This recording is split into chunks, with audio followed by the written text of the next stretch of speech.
तो हमें कैसे पता चलेगा तुम कथा सुन रही हो कि सो गई हो?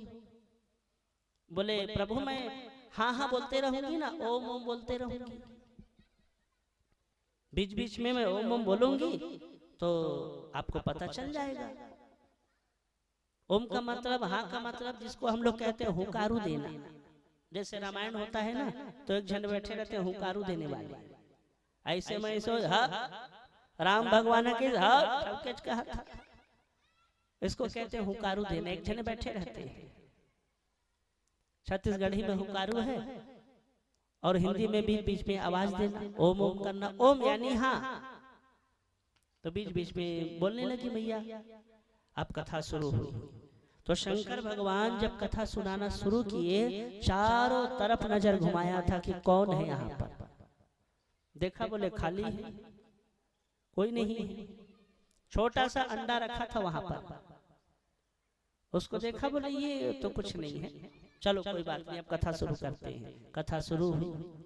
पहले दिन की कथा हुई, दूसरे दिन की कथा हुई, तीसरे दिन की कथा हुई, चौथे दिन की कथा हुई, पांचवें दिन की कथा हुई।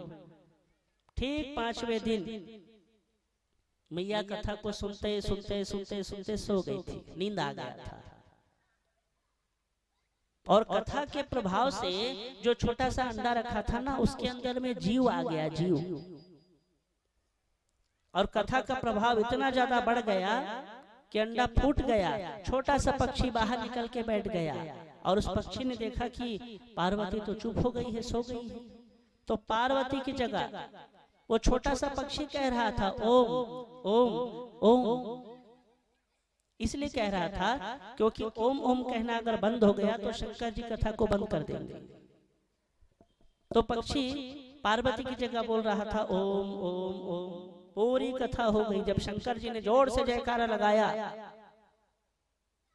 दोनों हाथ उठा के जब जोर से जयकारा लगाया, पार्वती हड़बड़ा के उठ गई। बोले हाँ महादेव, फिर बताइए क्या हुआ, क्या हुआ? देवी पूरी कथा हो गई। कहा हो गई कथा? बोले हाँ। क्या तुमने कथा को नहीं सुना? मैया कहने लगी, बोले वो क्या है ना, नींद आ गया था, सो गई थी मैं। तो देवी जब तुम सो गई थी तो तुम्हारी जगह कौन है जो ओम ओम बोल रहा है? चारों तरफ नजर घुमाया, देखा छोटा सा पक्षी बैठा था, ओम ओम ओम कहते कहते। शंकर जी ने त्रिशूल को उठाया और मारने के लिए दौड़ाया। पार्वती कहने लगी, बोले कहां जा रहे हैं प्रभु? कहने लगे इस पक्षी ने ब्रह्म विद्या की चोरी की है, छोड़ूंगा नहीं इसे। तब पार्वती ने कहा, बोले प्रभु आपने तो कहा था ये अमर की कथा है, जो सुनता है वो अमर हो जाता है, और इसने तो पूरी कथा का श्रवण रसपान किया है, ये तो अमर हो गया। शंकर जी ने कहा इसने कथा को सुना है, ब्रह्म विद्या की चोरी की है, छोड़ूंगा नहीं। त्रिशूल को उठा के जब मारने के लिए दौड़े, वो पक्षी उड़ कर के भागने लगा। और बद्रीनाथ में एक आश्रम है नीचे में, जिसका नाम है संप्राश। वो पक्षी उड़ते उड़ते आया और उसी आश्रम में श्री व्यास जी महाराज और उनकी धर्म पत्नी दोनों बैठे बात कर रहे थे। ठीक उसी समय व्यास जी महाराज की पत्नी कह रहे थे, प्रभु विवाह को कई साल हो गए, ना बेटा हुआ ना बेटी। तो व्यास जी कह रहे थे, बोले देवी चिंता मत करो, भगवान जो करेंगे अच्छा ही करेंगे। जैसी कहा जोर से उबासी आई, मुंह खुला और वो पक्षी उड़ते उड़ते आया, मुंह के माध्यम से सीधे गर्भ में प्रवेश कर गया। 12 साल तक गर्भ में था। 12 साल, हमारे यहाँ तो 9 महीने में बच्चे का जन्म हो जाता है, 12 साल गर्भ में था। और 12 साल के बाद जब उसका जन्म हुआ तो उसी का नाम पड़ा सुखदेव जी महाराज। ये वही सुखदेव जी महाराज है जिन्होंने श्रीमद् भागवत महापुराण की कथा का रसपान राजा परीक्षित को कराया था। वही सुखदेव जी महाराज है जिन्होंने भागवत कथा को जन जन में घर घर में पहुंचाया था।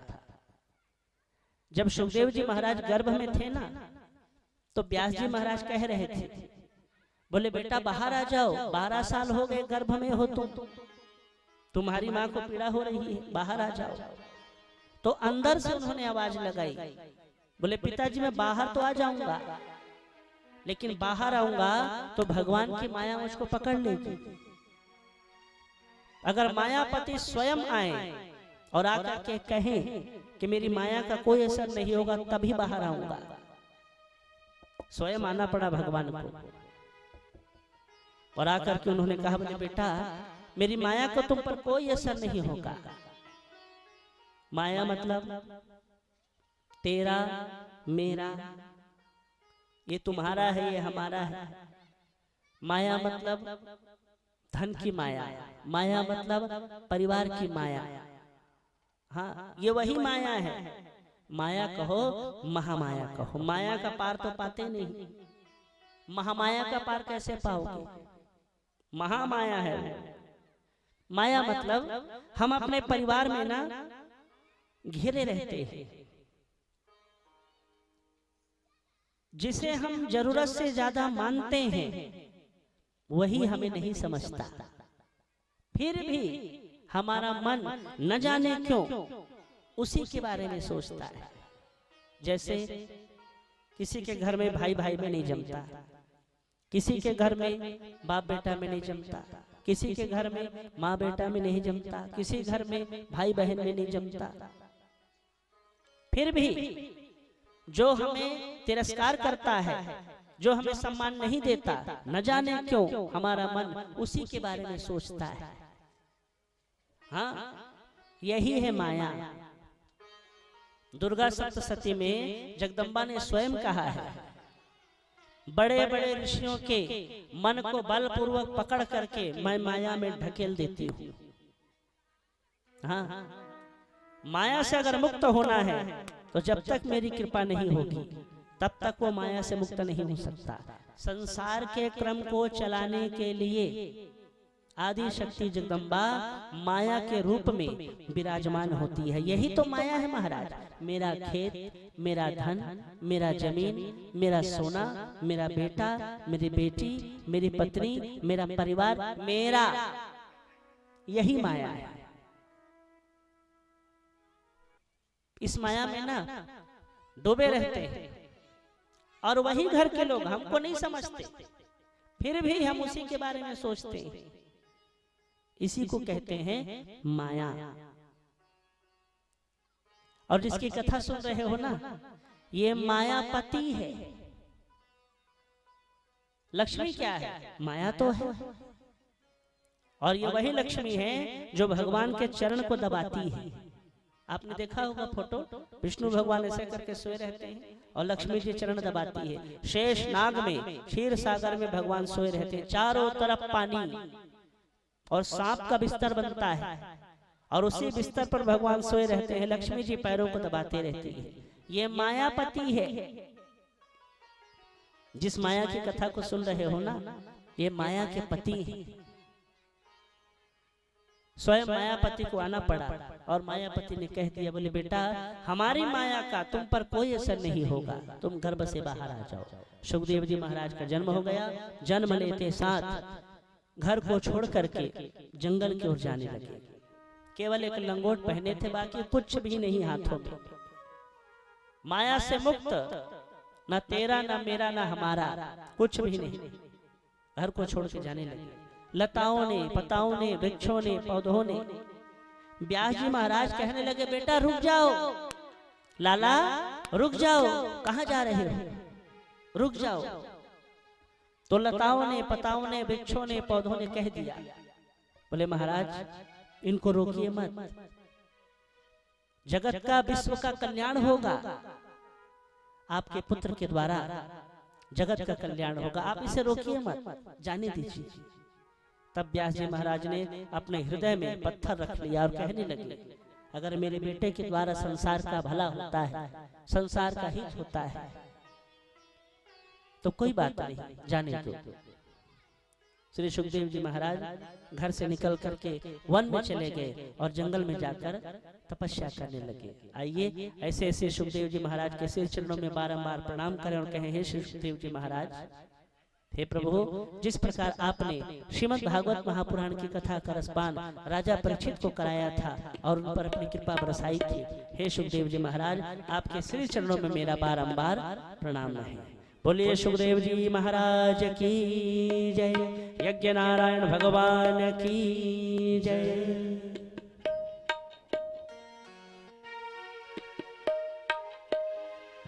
मुझ चरणों से लगा ले मेरे श्याम मुरली वाले, जय हो।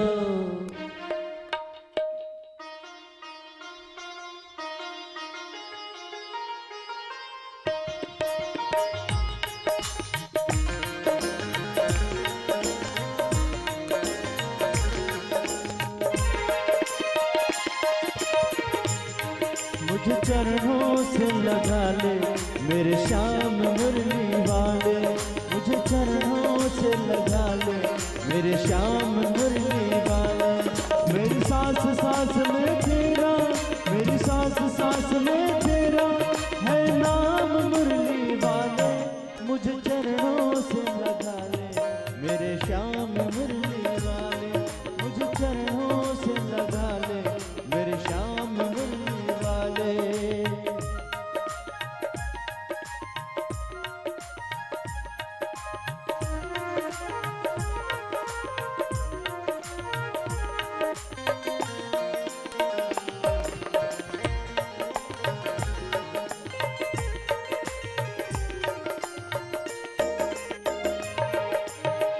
भक्तों की तुमने कान्हा विपदा है डाली, मेरी भी बाहें थामो आके बिहारी।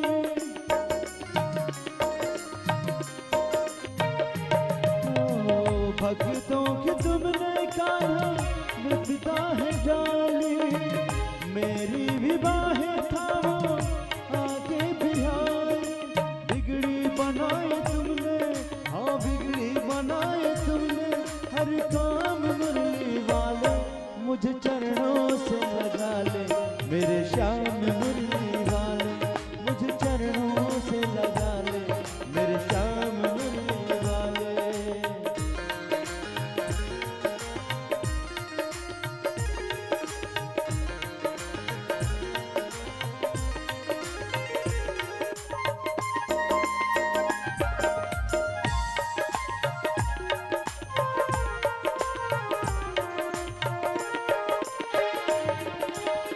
पतझड़ है मेरा जीवन बनके बाहर आजा, सुन ले पुकार कान्हा एक बार आजा। ओ पतझड़ है मेरा जीवन बनके बाहर आजा, सुन ले पुकार कान्हा बस एक बार आजा। बेचैन मन के तुम ही, हाँ बेचैन मन के तुम ही आराम मुरली वाले, मुझे चरणों से लगा ले मेरे श्याम मुरली वाले, चरणों से लगा ले मेरे श्याम मुरली वाले। मेरी सांस सांस में तेरा, मेरी सांस सांस में तेरा है नाम मुरली वाले, मुझे चरणों से लगा ले मेरे श्याम मुरली वाले, चरणों से लगा ले मेरे श्याम मुरली वाले, मुझे चरणों से लगा ले मेरे श्याम मुरली वाले, मेरे श्याम मुरली वाले, मेरे श्याम मुरली वाले। बोल भक्तर भगवान की जय, बोलिए वृंदावन बिहारी लाल की जय।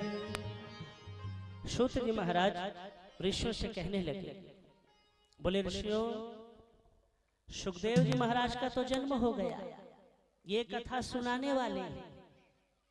तो ऋषियों ने पूछा, बोले सुनाने वाले तो आ गए, सुनने वाला कौन है? और उन्होंने सबसे पहले कथा किसको सुनाई? तो कहने लगे उनका नाम था महाराज परीक्षित। बोले परीक्षित ये कौन है? सूत जी महाराज कहने लगे दो वंश हुए, कौरव वंश और पांडव वंश। बोले ऋषियों ये कथा महाभारत की है, कौरव और पांडव हुए और आपस में भयानक विवाद हुआ था दोनों का। तो एक बार भीम ने दुर्योधन की जांघ को गदा से उठा उठा के इतना मारा था कि जांघ टूट गई थी, अधमरा हो गए थे दुर्योधन।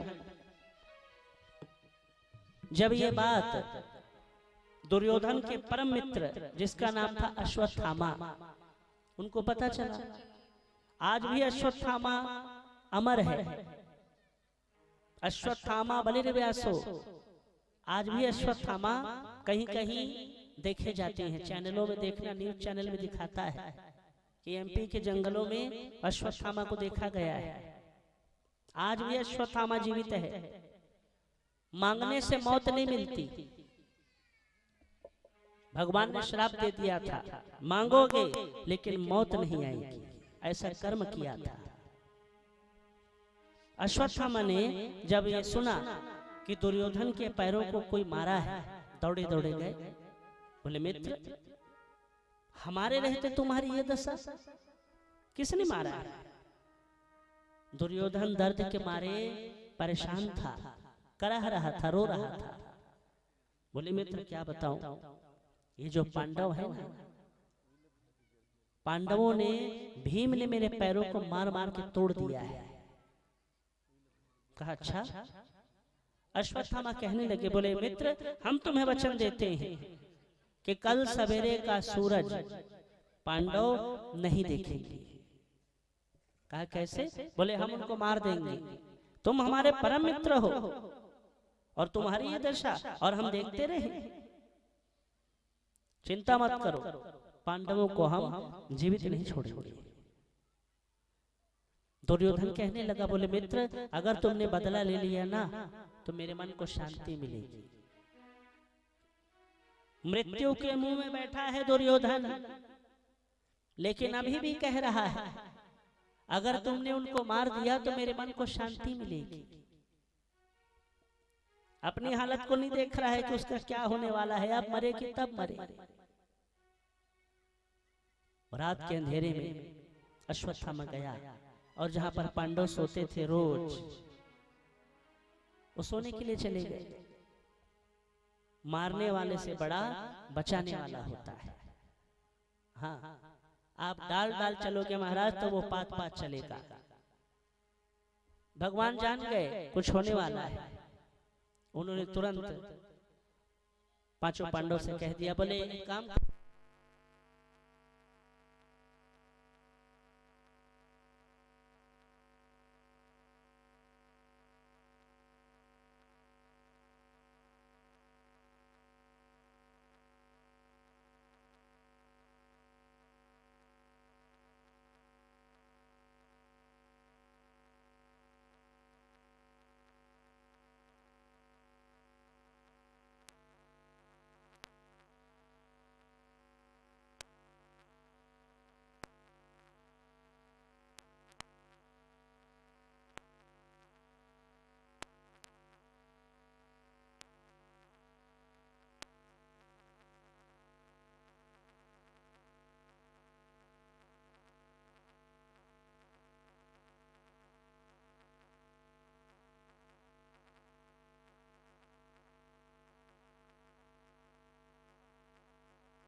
आप पहुंच गए, वो डंडा को देखेगा ना वो समझ जाएगा मुझे कहां जाना है, बताने की जरूरत नहीं।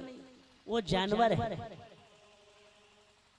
नारी न तो जानवर है, न तो तबला है, न तो ढोलक है। नारी को मारा नहीं जाता।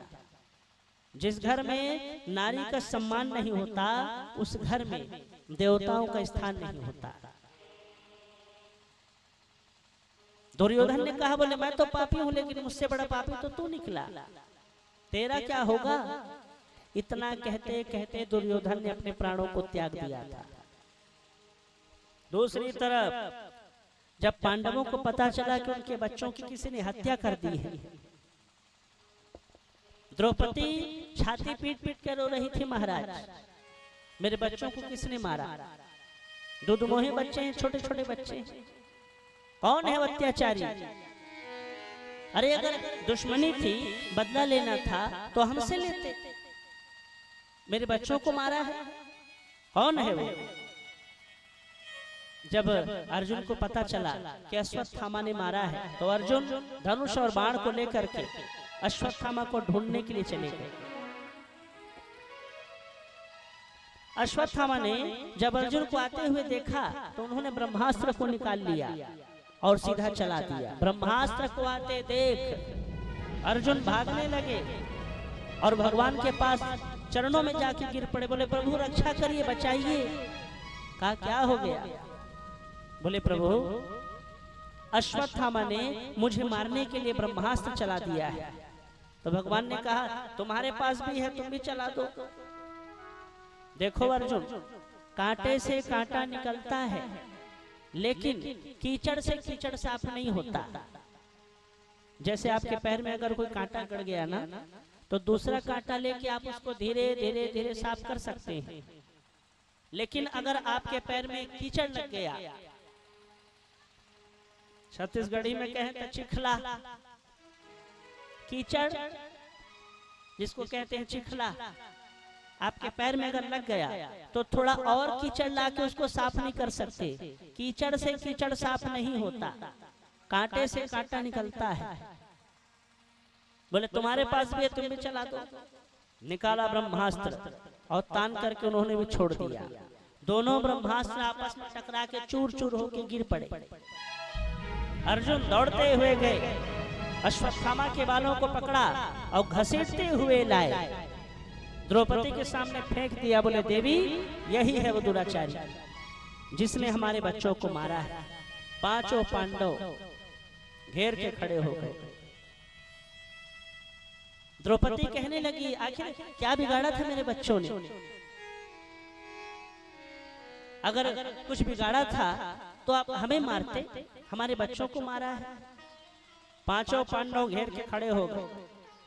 बोले मन तो करता है कि भीष्म पितामह के शरीर में जितने बाणों को मारा था ना उतने ही बाण इसके शरीर में भी मारूं।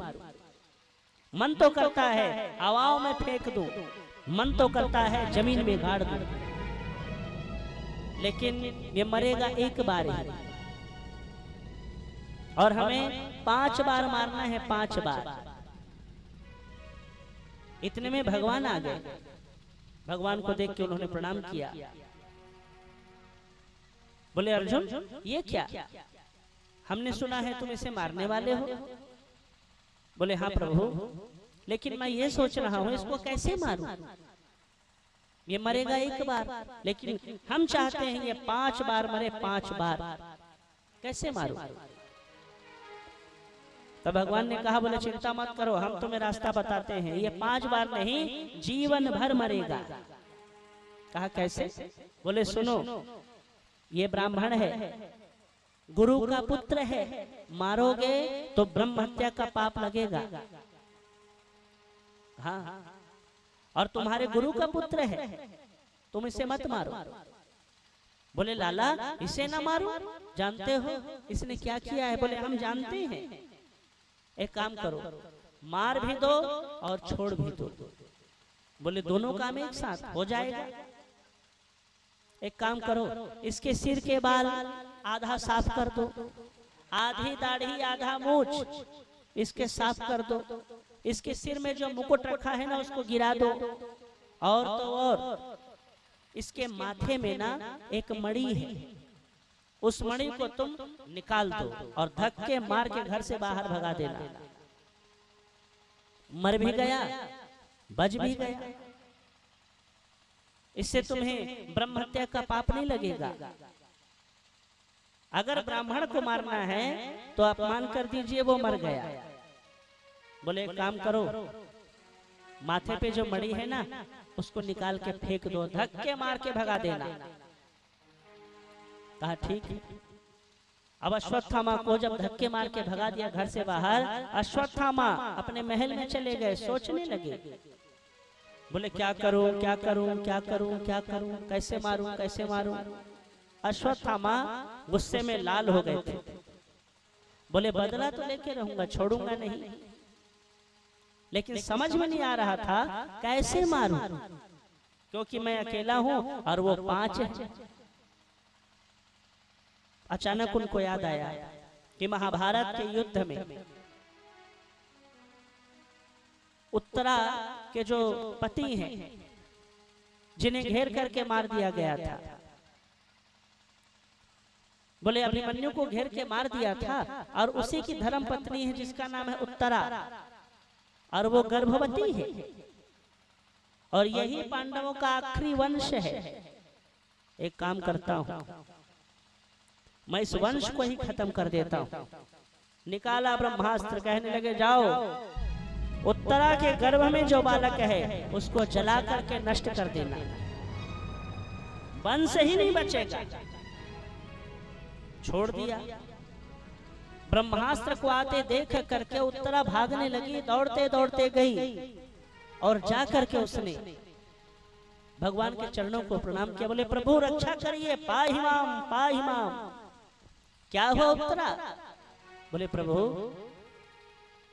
मैं मर जाऊं ना, मुझे थोड़ा सा भी डर नहीं है, लेकिन मेरे गर्भ में जो बालक है ये पांडवों का आखिरी वंश है। बोले प्रभु मुझे कुछ हो जाए चिंता नहीं है, लेकिन मैं चाहती हूं कि पांडवों का आखिरी वंश हमेशा जीवित रहे। बोले एक काम करो, तुम आंखों को बंद कर लो और हम तुम्हारी रक्षा करेंगे। तो भगवान एक रूप से बाहर खड़े हैं, दूसरे रूप से भगवान गर्भ में प्रवेश कर गए, और जब ब्रह्मास्त्र आया तो उस ब्रह्मास्त्र को उन्होंने अपने 4 भुजाओं से गर्भ में चारों तरफ परिक्रमा लगा लगा के उस बालक की रक्षा की थी। ब्रह्मास्त्र से उस बालक की रक्षा की थी, गर्भ में परीक्षा दी थी, इसीलिए नाम पड़ गया परीक्षित। हाँ, ये वही परीक्षित जी महाराज हैं जिन्होंने श्रीमद् भागवत महापुराण की कथा का श्रवण किया था। उत्तरा को भगवान पर भरोसा था, इसलिए कहने लगी प्रभु मेरी रक्षा करिए, एक आप ही तो हैं जो मेरी रक्षा कर सकते हैं। विश्वासम फलदायकम, भरोसे से। देखो भगवान को जिस पर भरोसा होता है ना, उसकी नैया डोलेगी ऐसे ऐसे, लेकिन डूबेगी नहीं। भरोसा भर बनाए रखिएगा। आप परेशान तो हो सकते हैं लेकिन पराजित नहीं हो सकते। भरोसा बनाए रखिएगा महाराज। जिसकी नैया भगवान भरोसे वो डोलेगी लेकिन डूबेगी नहीं। तूफान तो आएंगे लेकिन कुछ बिगड़ेगा नहीं। भरोसा अर्जुन के जैसे, भरोसा सुदामा के जैसे, भरोसा ध्रुव के जैसे, भरोसा प्रहलाद के जैसे, भरोसा उत्तरा के जैसे। भरोसा भर बनाए रखिएगा, जीवन में आप कभी परेशान नहीं होंगे। अभी तो एक संत ने कहा, गोविंद मेरो है, गोपाल मेरो है। गोविंद मेरो है, गोपाल मेरो है। मेरो मतलब मेरा।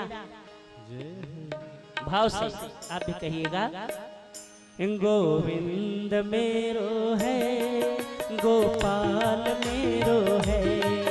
गोविंद मेरो है, गोपाल मेरो है। गोविंद मेरो है, गोपाल मेरो है। गोविंद मेरो है।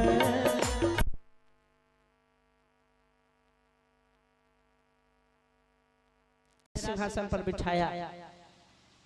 धीरे धीरे समय आया, और एक बार महाराज परीक्षित ये सोच रहे थे कि मेरा इतना बड़ा राजपाट है और मेरे बाबाओं के पास तो बहुत सारा धन है, सोना है, चांदी है, हीरा है, मोती है, जवाहरात है, थोड़ा देखो तो आज बड़ा बड़ा बक्सा महाराज ओ सोना चांदी में भरा था। तो राजा परीक्षित एक बार राज खजाने में गए, जाके चारों तरफ देखा तो एक से एक सोना चांदी, एक से एक, यहाँ वहां देखते देखते एक तो मुकुट पसंद आया, उस मुकुट को उठाया और अपने सिर पे धारण कर लिया, रथ पर बैठे और जंगल चले गए शिकार करने। तो जब जा रहे थे ना तो रास्ते में उन्होंने अचंभा देखा, कौतुक यानी अचंभा देखा, एक बैल और एक गाय दोनों आपस में बात कर रहे हैं। बैल के 3 पैर नहीं है, एक ही पैर पे खड़ा है और गाय के 4 पैर हैं। गाय बैल को देख करके कह रही है, बोले तुम्हारे 3 पैरों को किसने काटा? तो बैल कहने लगे, हो सकता है मेरा कर्म ही खराब हो जो मैं भोग रहा हूं। पृथ्वी रूपी गाय और धर्म रूपी बैल, ये दोनों आपस में खड़े होकर बात कर रहे हैं। ठीक उसी समय काले रंग की परछाई आई और उसके हाथ में तलवार था। एक पैर पर जो बैल खड़ा था उसके पैर को काटने के लिए जा रहा था। राजा परीक्षित ने देखा, बोले ये दोनों बात कर रहे हैं और ये परछाई आ गई, कौन है ये? जैसे ही काटने के लिए गया तो उन्होंने जोर से आवाज लगाई, बोले कौन हो तुम और ये क्या? हमारे राज्य में पशु की बलि? परछाई ने जब देखा कि राजा परीक्षित आ रहे हैं, दौड़ते दौड़ते भागने लगे। बोले रुको, कहां जा रहे हो तुम? इतनी हिम्मत, हमारे राज्य में आकर के तुम पशु की बलि करोगे? वो परछाई थर थर कांपने लगी। बोले महाराज मुझे क्षमा कर दीजिए। बोले कौन हो तुम, क्या नाम है तुम्हारा? बोले महाराज मेरा नाम है कलयुग। बोले कलयुग कहाँ? हाँ, जैसे अलग अलग युग आए ना महाराज, सतयुग आया, द्वापर आया, त्रेता आया, ये मेरा युग है कलयुग।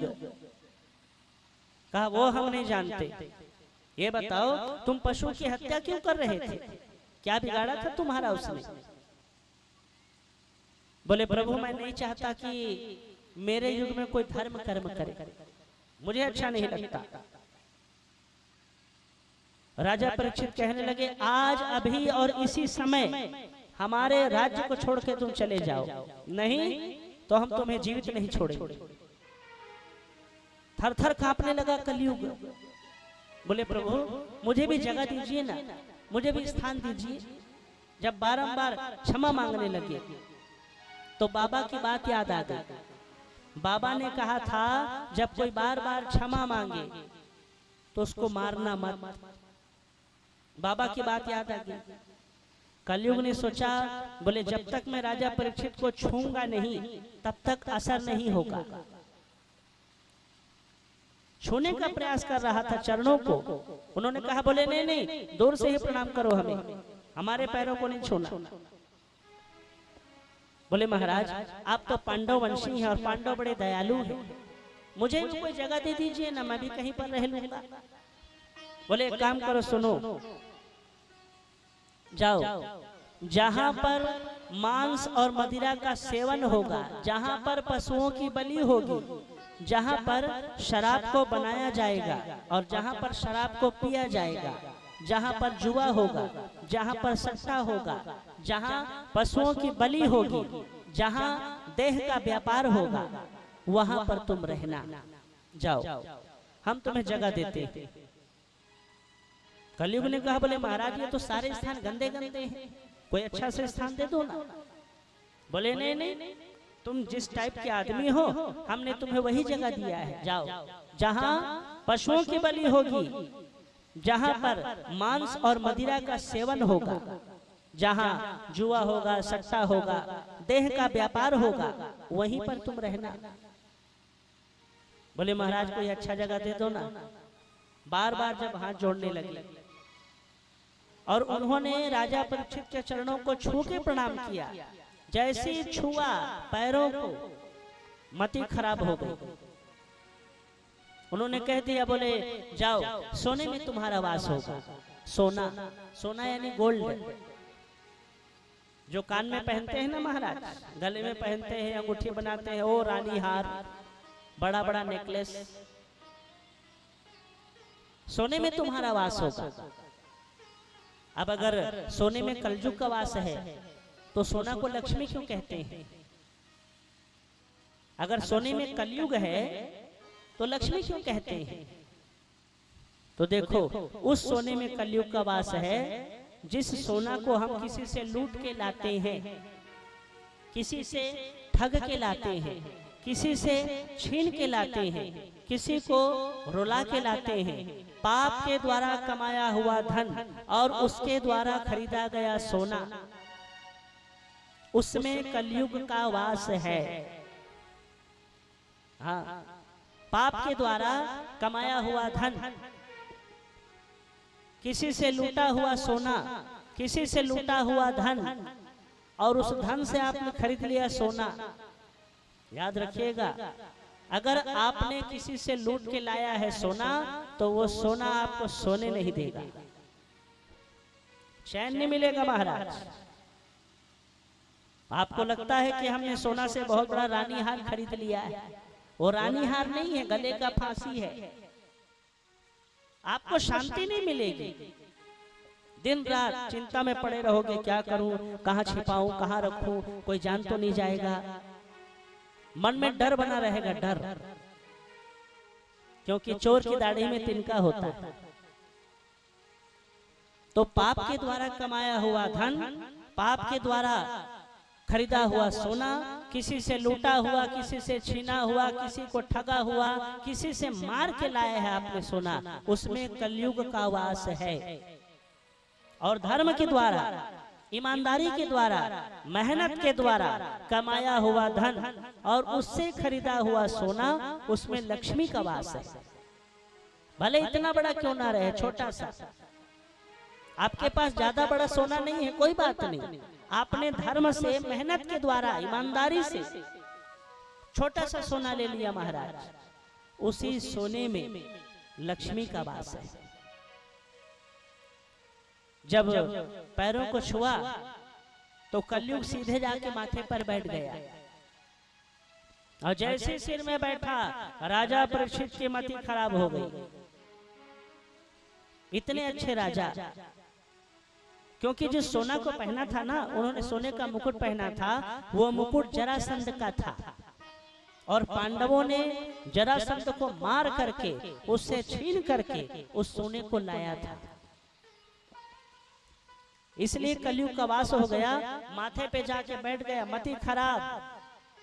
जैसे जंगल में पहुंचे, एक साधु महात्मा बैठे थे वहां पर ध्यान में एकदम। राजा परीक्षित गए, जाकर के देखा, बोले इतने बड़े राजा आए हैं इसके नगर में, और ये कहने लगे, ओ महाराज चलो उठो। महात्मा नहीं उठे, वो तो ध्यान में डूबे थे। यहाँ वहां देखा, बोले अभी बताता हूँ। मरा हुआ सांप लाया और गले में ले जाके डाल दिया, मरा हुआ सांप। कलयुग के कारण मति खराब हो गई थी। मरा हुआ सांप उठाया और गले में ले जाके डाल दिया और वहां से चले गए। थोड़ी देर के बाद शमीक ऋषि के जो पुत्र हैं, जिनका नाम है श्रृंगी ऋषि, वहां पर आए। आकर के देखा, बोले हमारे पिता के गले में मरा हुआ सांप किसने डाला?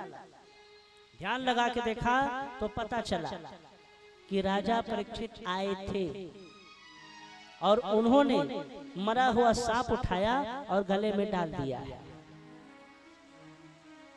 बोले छोड़ूंगा नहीं, हाथों में जल लिया और कहने लगे, जाओ हम तुम्हें श्राप देते हैं कि आज से ठीक 7वें दिन तक्षक नाग तुम्हें डस लेगा और तुम्हारी मृत्यु हो जाएगी। हाथों में जल लिया, श्राप दे के जल को जमीन पर छोड़ दिया। कहने लगे अगर मैंने व्रत किया है, उपवास किया है, तपस्या की है, भजन किया है, मंत्र जाप किया है, तो मैं उसके प्रभाव से तुम्हें श्राप देता हूं कि आज से ठीक 7वें दिन तुम्हारी मृत्यु हो जाएगी। श्राप दे दिया महाराज। जब शमी ऋषि की आंख खुली तो उन्होंने देखा कि गले में मरा हुआ सांप है। बोले लाला ये किसने डाला हमारे गले में? तो श्रृंगी ऋषि रो रहे थे। बोले पिताजी, जिसने भी ये पाप किया है ना दोबारा नहीं करेगा। कहा कैसे? बोले हमने उसे श्राप दे दिया है कि आज से ठीक 7वें दिन तक्षक नाग उसको डस लेगा और उसकी मृत्यु हो जाएगी। बोले कौन है वो? कहने लगे वो कोई और नहीं है, पांडव वंशी राजा परीक्षित है। समीक ऋषि ने कहा बोले अरे अरे ये क्या, तुमने किसे श्राप दिया जानते हो? अरे वो राजा है, हमारे आश्रम में आए थे, हमारा धर्म है कि हम उनकी सेवा करें, लेकिन हम तो ध्यान में बैठे थे। अरे हंसी मजाक में डाल दिया होगा गले में सांप को और तुमने उन्हें श्राप दे दिया। एक काम करो, जल्दी से जाओ किसी शिष्य को भेजो। तो एक शिष्य गया महाराज, उसका नाम था गौरमुख। बोले जाओ और जाकर के कह देना राजा परीक्षित से कि आज से ठीक 7वें दिन उसकी मृत्यु हो जाएगी। गौरमुख नामक शिष्य गया, जाके महाराज को प्रणाम करके कहने लगा बोले महाराज आपके लिए एक समाचार है। कहा कहो। बोले महाराज आज से ठीक 7वें दिन आपकी मृत्यु हो जाएगी। कहा कैसे? बोले तक्षक नाग आएगा और आपको डस लेगा। कहा हमारी मृत्यु कैसे? बोले आपको श्राप दिया है श्रृंगी ऋषि ने। राजा परीक्षित खिलखिला के हंसने लगे। बोले हमारी मृत्यु? संसार में आज तक कोई अपनी मृत्यु को नहीं जान पाया, कोई नहीं जाना कि कब मरेगा, लेकिन मैं जानता हूं 7 दिन के पहले तो मरूंगा ही नहीं। क्यों? ब्राह्मण का श्राप है और ब्राह्मण का श्राप कभी गलत नहीं होता। ना अग्नि मुझे जला सकती है, न वायु मुझे उड़ा सकती है, न जल मुझे डुबा सकता है, मुझे कोई नहीं मार सकता। 7 दिन के पहले मैं मरूंगा ही नहीं। देखो ये 7 दिन जो है ना, 7वें दिन मृत्यु का श्राप तो मिला, लेकिन वो 7वां दिन कब है ये नहीं पता। इस महीने का, अगले महीने का, अगले साल का, 20 साल बाद का कौन सा दिन होगा ये नहीं पता। 7वां दिन होगा और दिन तो 7 ही होते हैं। आप गिन के देख लो महाराज, सोमवार से रविवार तक गिनो 7 दिन होगा। सोमवार से सोमवार गिनोगे तो 8 दिन होगा, लेकिन सोमवार से रविवार तक गिनो 7 ही होगा। मंगलवार से सोमवार तक गिनो 7 ही होगा। बुधवार से मंगलवार तक गिनो 7 ही होगा। गुरुवार से बुधवार तक गिनो 7 ही होगा। और ये जो कथा है ना, ये 7 दिन की कथा है, क्योंकि संसार में कोई भी घटना होगा तो 7 दिन में ही होगा। आना है तो 7 दिन में, जाना है तो 7 दिन में, पाना है तो 7 दिन में, खोना है तो 7 दिन में। 7 दिन ही होगा। इसीलिए 7 समुंदर, 7 वचन, 7 जन्म, ये सब 7 ही 7 है। हाँ, और हमारे संगीत में भी सुर होते हैं 7 सुर, ये सब 7 ही 7 है। दिन 7 ही होगा। और भगवान को मालूम था कि कलयुग में लोगों के पास समय नहीं रहेगा, इसलिए 18,000 श्लोक को उन्होंने 7 दिन में बांट दिया। पूरे भागवत को 7 दिन में बांटा है। इसीलिए तो कहते हैं सप्ताह ज्ञान यज्ञ। सप्ताह यानी 7। राजा परीक्षित ने अपने पुत्र को आसन पर बिठाया। उनके पुत्र का नाम था महाराज जन्मेजय। आसन पर बिठाया, बोले बेटा आज से तुम यहाँ के राजा हो। बोले पिताजी मैं? कहने लगे हाँ, हमको जितना सुख भोगना था भोग लिया, अब तुम राजा हो। सन्यासी का भेष बना करके खाली हाथ, कुछ नहीं था, निकल पड़े। बड़े बड़े साधु, बड़े बड़े संत, जब उन्हें पता चला कि राजा परीक्षित को श्राप मिला है, सब लोग आ गए महाराज के दर्शन के लिए। राजा परीक्षित कहने लगे, बोले हमें श्राप थोड़ी मिला है, हमें आशीर्वाद मिला है। दिन तो 7 होगा, लेकिन कब होगा ये कोई नहीं जानता, और इतने सारे संतों का एक साथ दर्शन होना ये परम सौभाग्य है। उन्होंने एक संत से पूछा, बोले ये बताइए कि जिसको 7वें दिन मरना हो उसकी मुक्ति का उपाय क्या है? इस बात को सुन करके सारे संत चुप हो गए। एक संत ने कहा, बोले महाराज हम बताते हैं, आपके प्रश्नों का उत्तर किसी के पास नहीं, केवल एक आदमी है जो आपके प्रश्नों का उत्तर दे सकता है। कहा कौन? बोले उसका नाम है सुखदेव। कहा सुखदेव? बोले हाँ, सुखदेव जी महाराज वही आपके प्रश्नों का उत्तर देंगे। प्यासा कुएं के पास जाता है, लेकिन आज कुआं प्यासे के पास आ रहा है। स्वयं सुखदेव जी महाराज धीरे धीरे चलते चलते आ गए। जब राजा परीक्षित ने सुखदेव जी महाराज को देखा तो प्रणाम किया और अपना परिचय देने लगे कि मैं पांडव वंशी, मेरा नाम महाराज परीक्षित है। एक संत ने कहा, बोले महाराज लंबा चौड़ा परिचय मत दो, 7 दिन का समय है, समय कम है आपके पास, सीधा सीधा प्रश्न करिए। तो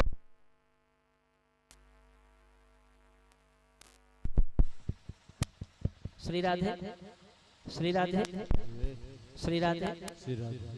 उन्होंने सीधा सीधा पूछा, बोले महाराज ये बताइए कि जिसको 7वें दिन मरना हो उसकी मुक्ति का उपाय क्या है? इस बात को सुन करके राजा परीक्षित हंसने लगे।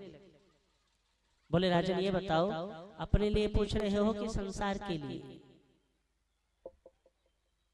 महाराज परीक्षित ने हाथ जोड़ के कहा, बोले गुरुदेव अपने लिए भी और संसार के लिए भी। राजा परीक्षित जब प्रश्न करने लगे कि प्रभु 7 दिन में जिसको मरना हो उसको मुक्ति कैसे मिले, तब सुखदेव जी महाराज कहने लगे, बोले राजन जो भगवान का भजन करता है उसको मुक्ति मिल ही जाती है। हाँ, और कलयुग में महाराज एक ही साधन है, वो है भगवान का नाम। कलयुग केवल नाम आधारा। कलयुग में लाख बुराई है, लेकिन कलयुग में बहुत बड़ी अच्छाई भी है। हम लोग बुराई को देखते हैं, अच्छाई को नहीं देखते। ये तो दुनिया की बात है। जैसे एक व्यक्ति ने समुद्र से कहा, अगर तेरा पानी खारा नहीं होता तो कितना अच्छा होता। गुलाब से कहा, अगर तुझ में कांटे नहीं होते तो कितना अच्छा होता। चांद से कहा, तुझ में दाग नहीं होते तो कितना अच्छा होता। कोयल से कहा, अगर तू काली नहीं होती तो कितना अच्छा होता। तो चारों ने मिल करके उस मानव से कहा, बोले दूसरों की बुराई देखने की आदत अगर तुझ में नहीं होती तो कितना अच्छा होता। दूसरों की बुराई अगर देखने की आदत तुझ में नहीं होती तो कितना अच्छा होता। संसार में भगवान ने जिसको बनाया है, अगर गुण दिया है तो अवगुण भी दिया है। जब गुलाब के फूल को देखो ना, कितना सुगंध है, कांटा भी तो है। कोयल इतनी प्यारी आवाज, महाराज सवेरे सवेरे सो के उठोगे, कोयल की जब कुहू कुहू की आवाज आती है कितना सुंदर लगता है। लेकिन कोयल को देखोगे तो काली। समुद्र में पानी कितना है, अथाह है, लेकिन समुद्र के पानी को आप थोड़ा सा ऐसे लेकर के कुल्ला नहीं कर सकते। मुंह में थोड़ा सा भरोगे पूरा नमक नमक खारा है। चांद कितना सुंदर है, लेकिन चांद में भी दाग है। कहने का तात्पर्य है जिसके पास गुण है उसके पास अवगुण है, जिसके पास अवगुण है उसके पास गुण है। सबके अंदर कोई ना कोई अच्छाई है तो सबके अंदर कोई ना कोई बुराई है। हाँ, संसार में भगवान ने किसी को ऐसा नहीं कि गुण नहीं दिया, सबको गुण दिया है। कोई अच्छा बोलते हैं, कोई अच्छा गाते हैं, कोई अच्छा लिखते हैं, तो कोई अच्छा पेंटिंग करते हैं, कोई अच्छा कपड़ा धोते हैं, कोई अच्छा सब्जी बनाते हैं, कोई अच्छा चावल बनाते हैं, कोई अच्छा घर बनाते हैं। यानी कोई ना कोई गुण सबके अंदर में है। देखना यह है कि आप किसी के गुण को देखते हो या उसके अवगुण को देखते हो। और दूसरों की बुराई देखने के पहले ध्यान से समझना, अपनी बुराई को झांक लेना। हाँ, पहले आप थोड़ा चेक तो कर लेना कि आप कितने सही हो, तब दूसरों की बुराई करना। भागवत सुनने का फल कब मिलता है, ध्यान से समझना महाराज। आप भागवत सुनते हैं, बहुत अच्छी बात, भजन गाते हैं, बहुत अच्छी बात, हवन में बैठते हैं, अति उत्तम, तुलसी महारानी की आरती में आते हैं, अति उत्तम। किंतु भागवत का फल हमें कब मिलेगा? भागवत का फल हमें तब मिलेगा जब हम किसी की बुराई करना छोड़ दें। ये जो कथा सुनते हो ना आप, कथा का फल महाराज हमें तब मिलता है जब हम किसी की बुराई करना छोड़ देते हैं, किसी को दुख देना छोड़ देते हैं, किसी को परेशान करना छोड़ देते हैं, तब हमें कथा का फल मिलेगा। और नहीं, आप कितनों कथा सुन लीजिए महाराज, यहाँ से कथा सुन के गए और किसी को परेशान कर रहे हैं, किसी को ठग रहे हैं, किसी को रुला रहे हैं, तो कथा का फल आपको नहीं मिलेगा। कथा का फल अगर पाना है तो मन से कचरा निकाल के फेंक देना। कौन क्या करता है कोई लेना देना नहीं। 7 दिन कम से कम ये नियम बना लेना कि हम किसी की बुराई बिल्कुल नहीं। कौन क्या कहा कहने दो। कोई आके कहता है ना, अरे तुम्हारे नाम से ऐसा ऐसा बोल रहे थे, कहने दो। अरे वो ऐसे ऐसे कर रहे हैं, करने दो। हमें कोई लेना देना नहीं। हम तो 7 दिन केवल राधे श्याम राधे श्याम। 7 दिन के बाद देखेंगे कौन क्या किया, और हम क्या देखेंगे, जिसके भरोसे बैठे हैं वो देखेगा। इसलिए महाराज निवेदन है आपसे, भागवत का फल अगर पाना चाहते हैं तो मन से कचरा हटा दीजिए। हाँ, कौन क्या करता है, कौन क्या कहता है, किसने क्या किया, किसने क्या कहा, उसके पीछे मत जाइए। और नहीं तो एक तरफ आप कथा सुनते हैं और दूसरी तरफ आप किसी की बुराई करते हैं, तो जितना कथा सुना, जितना पुण्य फल मिला, सब नष्ट हो गया। कथा का फल पाना है ना। और सब लोग आते हैं कथा सुनने, कोई ना कोई। ऐसा नहीं महाराज कि आप कुछ मांगने नहीं आए हो, सब मांगने आए हैं। कोई धन मांगेगा, कोई बेटा मांगेगा, कोई बेटी मांगेगा, कोई पति मांगेगा, कोई पत्नी मांगेगा, कोई जन तो कोई धन। सब लोग कुछ ना कुछ मांगने आए हैं। तो महाराज अगर कथा का फल पाना चाहते हैं तो कम से कम जब तक सहस्त्र धारा नहीं होता तब तक दिमाग का कचरा निकाल के बाहर फेंक दीजिए। सरल और सहज हो जाएगी। कौन क्या करता है, राधे राधे। कौन क्या कहता है, राधे राधे। कोई आके कहे भी ना, अरे तुम्हारे नाम से तो ऐसा ऐसा बोल रहा था, बोलने दो। कोई कहे कि नहीं, अरे तुमको तो ऐसा ऐसा सब लोग बोल रहे हैं, कहने दो, कोई फर्क नहीं, महादेव बन जाएगी। भोले बाबा को कोई फर्क नहीं पड़ता। कौन क्या कहता है, कोई कहता है नंदी वाला है, बोलो। कोई कहता है डमरू बजाता है, बोलो। कोई कहता है मरघट में रहता है, बोलो। कोई कहता है बड़ी बड़ी जटाएं हैं, बोलो। भोले बाबा कोई फर्क नहीं पड़ता, तब तो महादेव बने हैं। हाँ, अगर देव से महादेव बनना है तो महादेव के जैसा व्यवहार, भोले के जैसा शीतल। कौन क्या करता है, होने दो सब कुछ।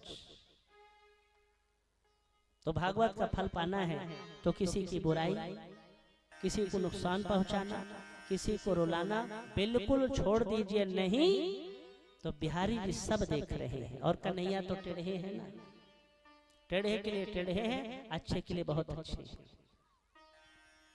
कलयुग केवल नामधारा। अगर कलयुग से आपको पार होना है तो एक ही साधन है महाराज, वो है भगवान का भजन। ये जो कीर्तन करते हैं ना जगह जगह आप लोग, हमने सुना है कि यहाँ भारी कीर्तन होता है, कीर्तन मंडली। कहने में छोटा लगता है कीर्तन मंडली, लेकिन याद रखिएगा जो भगवान का कीर्तन करते हैं उसकी कीर्ति बढ़ती जाती है। जो भगवान का भजन गाते हैं भगवान उनका भजन गाते हैं। आप भगवान को याद करोगे, भगवान आपको याद करेंगे। तो जो कीर्तन गाते हैं ना, बोल देते हैं कीर्तन मंडली तो है, कहने में छोटा लगता है, लेकिन कलयुग में कीर्तन को सबसे बड़ा कहा गया है। कलयुग केवल नामधारा। कभी तो एक संत ने कहा, गोविंद गाले गोपाल गाले।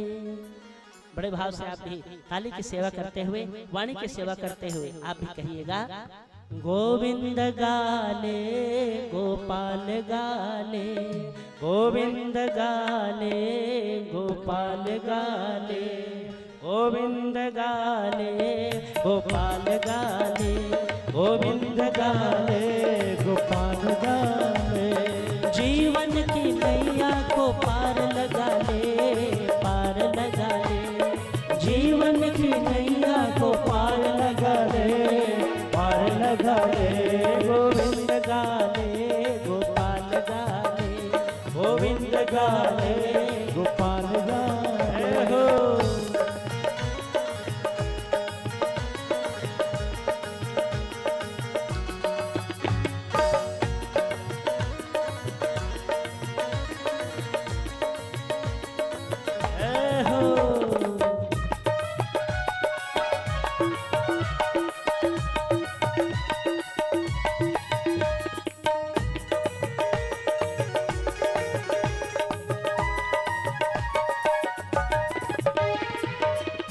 जीवन की नैया को पार लगा ले।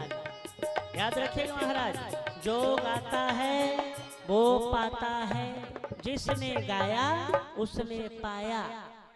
देखो ना, मीरा भगवान का नाम गाते थे, मेरे तो गिरधर गोपाला दूसरा न कोई। आज मीरा के नाम को हम लोग गाते हैं। हाँ, ध्रुव जी महाराज ओम नमो भगवते वासुदेवाय नाम को गाया, आज ध्रुव जी के महाराज के नाम को हम लोग गाते हैं। प्रहलाद जी महाराज नारायण नारायण, आज प्रहलाद जी की कथा को हम लोग सुनते हैं। कहने का तात्पर्य है जो भगवान के नाम को गाता है दुनिया उसके नाम को गाती है। और भवसागर से पार होना है, एक ही साधन है। लोग कहते हैं महाराज मुक्ति पाने के लिए क्या करें? एक ही उपाय है, खर्चा नहीं है उसमें, खर्चा नहीं केवल चर्चा है। हाँ, एक काम करना, भगवान के नाम को गाना। खेत में, मकान में, दुकान में, खलिहान में, जहां पे भी रहते हो थोड़ा सा समय निकाला करो और भगवान के नाम को गाया करो। और भगवान के नाम को गाने के लिए ना वो सुरीली आवाज की जरूरत नहीं है, फटे बांस के जैसे भी आवाज है हाँ वाला तो भी गाना। राम राम नहीं तो मरा मरा सही। हाँ महाराज, जैसे राम राम नहीं बोल पाते आप तो मरा मरा बोलिए। मरा मरा मरा मरा मरा मरा मतलब राम राम राम राम राम हो जाएगा। उल्टा नाम जगत जग जाना। अब वाल्मीकि भय ब्रह्म समान। वाल्मीकि नहीं आता था राम बोलने, क्यों? जो आदमी जिस काम को करता है वही उसके जुबान में रहता है। तो वाल्मीकि का तो खाली एक ही काम था, मारो मारो मारो, मारा मारा मारा, उनका नियम था। कोई भी वहां से पार होता था तो बस उसको पकड़ के जितना सामान है लाओ इधर। सामान को छीन लेते थे और मार करके उसके मुंडी को काट के फेंक देते थे। एक बार भगवान ने उनको बचाने के लिए एक माया रची और वहां से सप्तऋषि जा रहे थे। सप्तऋषि मतलब 7 ऋषि थे। 7 ऋषि मुनि भगवान की प्रेरणा से उस स्थान से पार हो रहे थे धीरे धीरे। जब वाल्मीकि ने देखा, बोले आज तो 7 लोग जा रहे हैं। ले दे के कभी 1-2 आदमी आता था, तो 7 जने हैं। वो लेके टांगी बौसला खड़े हो गए, बोले 7 को मारूंगा आज। 7 जा रहे थे, सामने में खड़े हो गए, बोले कहाँ जा रहे हो? ऋषि मुनि ही बेचारे, उनके पास तो कुछ था नहीं कमंडल के सिवा। बोले हम सप्तऋषि हैं, जा रहे हैं भगवान के दर्शन के लिए। बोले जो जो रखे हो ना दे दो, और नहीं दोगे तो हमारा नाम वाल्मीकि है, मार देंगे और सामान भी छीन लेंगे। आसन बासन राशन जो भी रखा है सब दे दो, चलो। सप्तऋषियों ने पूछा, बोले बताओ हम तो साधु हैं, सन्यासी, हमारे पास कहाँ कुछ है? बोले एक काम करो, सुनो, ये जो लोगों को मारते हो, हत्या करते हो, चोरी करते हो, पाप करते हो, इस धन को ले जाके किसको देते हो? बोले ये सारा धन मैं अपने घर में लेके जाता हूँ, अपनी धर्म पत्नी को देता हूँ, अपने बच्चों को देता हूँ। बोले रोज? कहा हाँ। तो ये बताओ, ये जो पाप कर्म करते हो, जैसे तुमने किसी को मारा, बोले हाँ, इसमें पाप लगा, बोले हाँ, इस पाप को कौन भोगेगा? बोले मैं खाता हूं, मैं भी भोगूंगा, मेरी धर्म पत्नी खाती है वो भी भोगेगी, मेरे बच्चे खाते हैं वो भी भोगेंगे। एक काम करो, जाओ और अपनी धर्म पत्नी से पूछना और अपने बच्चों से पूछना कि मैं जो पाप कर्म करके धन कमा के लाता हूं, तुम लोग खाते हो, तो उस पाप को तुम लोग भोगोगे क्या? मेरा पाप थोड़ा थोड़ा लोगे तुम लोग? वाल्मीकि कहने लगे, बोले अच्छा हमें मूर्ख समझा है क्या? यानी हम उधर जाएं और तुम भाग जाओ? बोले नहीं, हम भागेंगे नहीं, तुम हमारे हाथों को बांध दो। कहा ठीक, लाया रस्सी, 7 के 7 को बांध दिया। बोले मैं जब तक नहीं आऊंगा यहीं पे रहना, नहीं तो गर्दन को काट दूंगा। बोले हमारे हाथ बंधे हैं भाई, हम कहीं नहीं जाएंगे। कहा जाओ, लेकिन हाँ बच्चे से और पत्नी से पूछ लेना, जो पाप कर्म के करके तुम ले जाते हो धन, पाप को भोगेंगे कि नहीं? बोले अभी जाता हूँ। जाके पूछने लगे अपने बच्चों से, बोले ये बताओ बेटा, ये जितना मैं सोना चांदी लेके आता हूँ, रोज मार पीट करके, लड़ाई झगड़ा करके लाता हूँ, हत्या करके लाता हूँ, तो सोना चांदी को लेते हो कि नहीं? बोले हाँ। तो जो मैं पाप करता हूँ उस पाप को भी लोगे? सीधा हाथ जोड़ के बोल दिया, बोले पिताजी आप क्या करके लाते हैं, कैसे करके लाते हैं वो हम नहीं जानते, हमें तो खाली खाने पीने से मतलब है। बोले आपके पाप को हम क्यों भोगेंगे, वो तो आप ही भोगोगे। बोले अच्छा बेटा, बच्चों से तो पूछ लिया, आप धर्म पत्नी के पास गए। बोले क्यों? ये बताओ, मैं जितना पाप कर्म करके लाता हूँ और जिसे तुम रखती हो, तो मेरे पाप का हिस्सा तुम लोगे कि नहीं? बोले महाराज हमें तो आपके धन से मतलब है, क्या करके लाते हो हमें थोड़ी मालूम है, हम नहीं लेंगे। जैसे कहा नहीं लेंगे। वाल्मीकि की आंखें खुल गई, दौड़ते दौड़ते गए सप्तऋषियों के पास, हाथों को खोल दिया। ऋषियों ने पूछा क्यों, क्या कहा है? बोले उन्होंने कह दिया हम तुम्हारे पाप को नहीं लेंगे। तो वाल्मीकि ये पाप क्यों करते हो? तो सुनो, तुम्हारे धन को लेने के लिए पूरा परिवार बैठा है, लेकिन जिस दिन तुम्हारी मृत्यु हो जाएगी, नरक में जाकर के कष्ट को भोगोगे ना, वहां कोई नहीं आएगा बचाने। सुनो वाल्मीकि, हम बताते हैं ये दुनिया स्वार्थी है, तुम्हारे पाप का हिस्सा कोई नहीं लेगा। तो बोले प्रभु मैंने जितने सिर को काटा है, सिर को काट काट के पहाड़ बना दिया था, इतना सिर काटा था, कई संत को मारे, कई महात्माओं को मारा था। बोले वाल्मीकि कहने लगे, बोले हे महाराज, हे सप्तऋषि, मैंने जितनों को मारा है इसका क्या फल मिलेगा मुझे? बोले जब तुम्हारी मृत्यु होगी ना तो नरक में जाओगे तुम। हाँ, छोटे छोटे कीड़े तुम्हारे शरीर को काटेंगे, तलवार से तुम्हें काटा जाएगा, धधकती हुई ज्वाला में तुम्हें फेंक दिया जाएगा, तड़प तड़प के तुम परेशान हो जाओगे। नरक के बारे में जब बताया, नरक का वर्णन किया महाराज, वाल्मीकि का शरीर कांप गया डर के मारे। बोले इतनी भयानक सजा? कहने लगे हाँ, तुमने भी तो लोगों को मारा है, किसी के हाथ को काटा, किसी के पैर को काटा, किसी के सिर को काटा, किसी का धन छीन लिया, तो क्या तुम्हें इसका फल नहीं मिलेगा? नरक का दर्शन करवाया था सप्तऋषियों ने, देख करके हाथ पांव कांपने लगे, थर थर थर थर। बोले प्रभु मेरा क्या होगा, मुझे बचाइए। तब सप्तऋषियों ने कहा, बोले एक काम करो, तुम ज्यादा कुछ मत करो, एक ही नाम लेना, राम राम। कहने लगे बोलो राम, तो मुंह से निकला मरा। बोले राम बोलो राम, तो कहने लगे मरा। बोले राम मरा, क्योंकि जीवन भर वही काम किया था ना, मारो मारो मारो मारो, मरा मरा मरा मरा। तो जीवन भर जो काम किया था वही नाम मुंह में बैठा था, राम का नाम तो कभी लिया ही नहीं था। सप्तऋषियों ने कह दिया एक काम करो, तुम्हारे मुंह से राम राम नहीं निकलता। बोले हाँ मैं तो बोलना चाहता हूँ, लेकिन मैं राम की जगह मरा निकलता है। एक काम करो, तुम मरा मरा बोलो, उल्टा।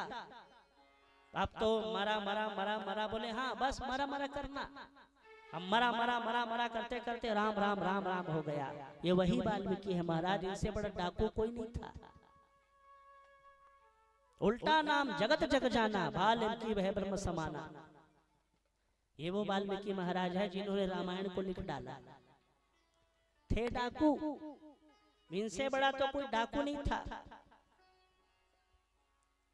उल्टा नाम को जब जप रहे थे, मरा मरा मरा करते करते राम राम हो गया, भगवान ने सदगति प्रदान कर दी। तो आप और हम तो महाराज कम से कम सीधा जपते हैं। हाँ, आप और हम तो कम से कम सीधा सीधा जपते हैं। तो कलयुग में केवल एक ही साधन है, भगवान का नाम। अगर सीधा सीधा नहीं बनता तो उल्टा जपिए। भगवान का नाम कभी नुकसान नहीं करता। खा लिया है तो भी सीताराम, नहीं खाया तो भी सीताराम, कहीं भी रहिए।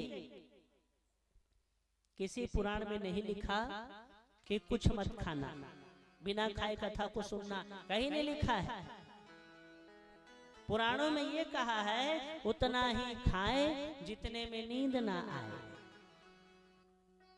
अब वो खा लिया, गले के आते तक करके डकारते आ गए, बैठ गए, ऐसे करके कथा में लगा महाराज।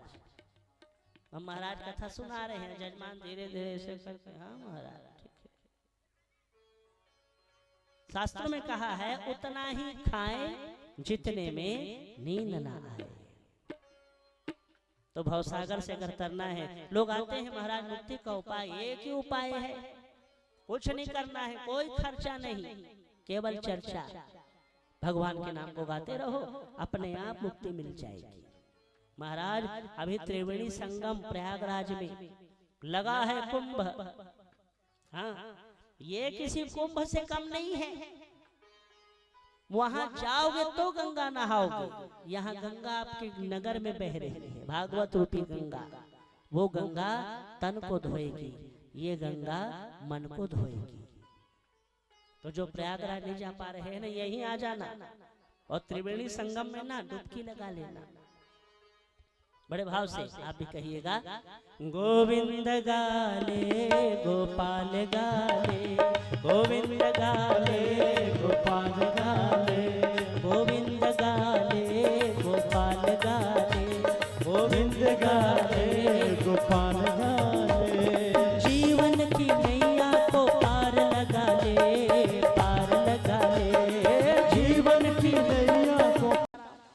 झोपड़ी में राखे चाहे महलों में राखे, सीताराम सीताराम कहिए। एक दिन हस्तिनापुर को लोग सजा रहे थे, जगह जगह कलश, जगह जगह तोरण, जगह जगह दिया, जगह जगह रंगोली, पूरा हस्तिनापुर सजा रहे हैं लोग। विदुर रानी ने पूछा, बोले स्वामी ये हस्तिनापुर को लोग सजा रहे हैं क्यों, कोई आने वाला है क्या? बोले हाँ, आज हमारे भगवान आ रहे हैं।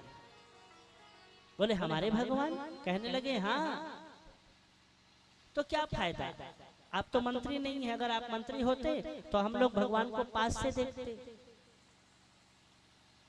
विदुर जी कहने लगे, अरे पगले, हम भगवान को देखें ना देखें, अगर भगवान ने हमें देख लिया समझो आशीर्वाद मिल गया।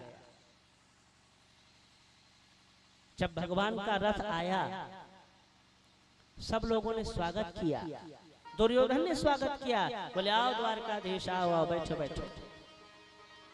स्वागत दो भाव से होता है महाराज, एक दिल से और दूसरा दिमाग से। दिल से जो स्वागत होगा वो दिखता है कि हाँ इसके अंदर भाव है, और दिमाग से जो स्वागत होगा वो भी दिखता है कि ये दिमाग से स्वागत कर रहा है। भगवान को दिमाग से नहीं, दिल से मनाना। उनको दिमाग से नहीं चला सकते आप, दिल से मनाओगे तो मान जाते हैं, और दिमाग को लगाओगे तो नहीं मानते। कपट पूर्वक स्वागत किया, बोले आइए आइए आइए, होता है ना, किसी किसी का भाव होता है महाराज, सामने में अलग भाव दिखता है, लेकिन स्वागत भाव बता देता है कि अंदर में कौन सा भाव है। भगवान तुरंत समझ गए, बोले आइए आइए, बैठिए बैठिए। भगवान बैठ गए, सोने का सिंहासन, द्वारकाधीश जाके बैठ गए। बोले दुर्योधन, हम तुमसे कुछ बात करने आए हैं। कहा कहो। बोले ये बताओ, पांडव तुम्हारे भाई है या नहीं?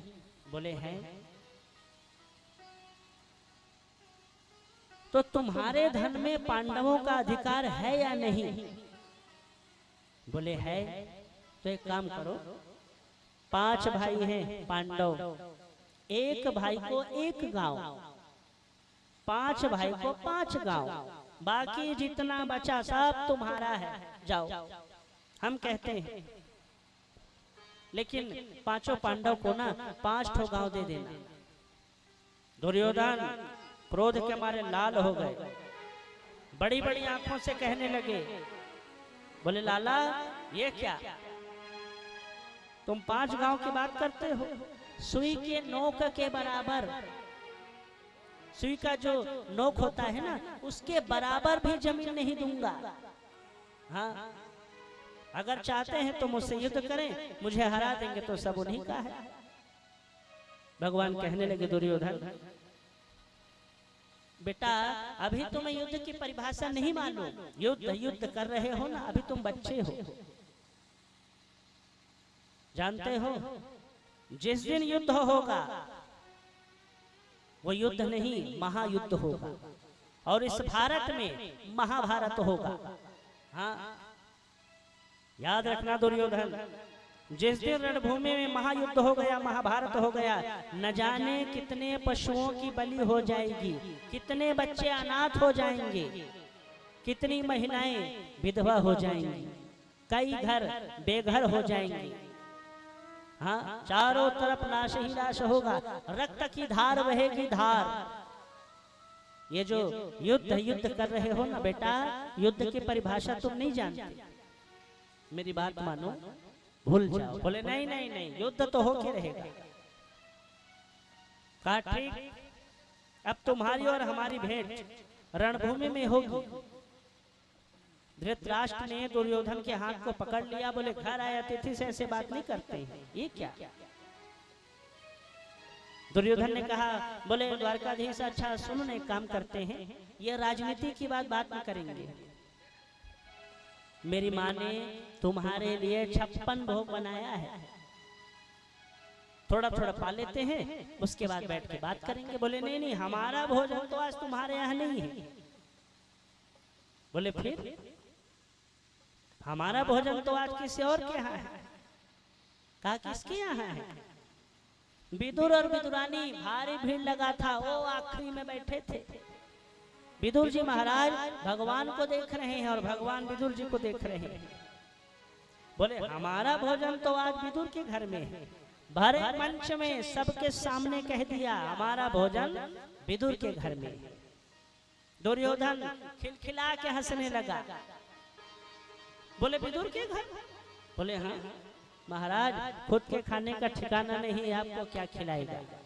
बोले वो हम नहीं जानते, लेकिन हमारा निमंत्रण तो आज विदुर के घर में, हम तो वहीं जाएंगे। विदुर जी दूर से देख रहे हैं, इशारों में बात हो रही है। बोले प्रभु मैंने कब बुलाया? भगवान कहने लगे अरे हम हैं ना, चिंता मत करो। कुछ बातें ऐसी होती हैं जो मुंह से नहीं कही जाती, इशारों से कही जाती है और इशारों से समझा जाता है। कुछ बातें आंखों से हो जाती है महाराज।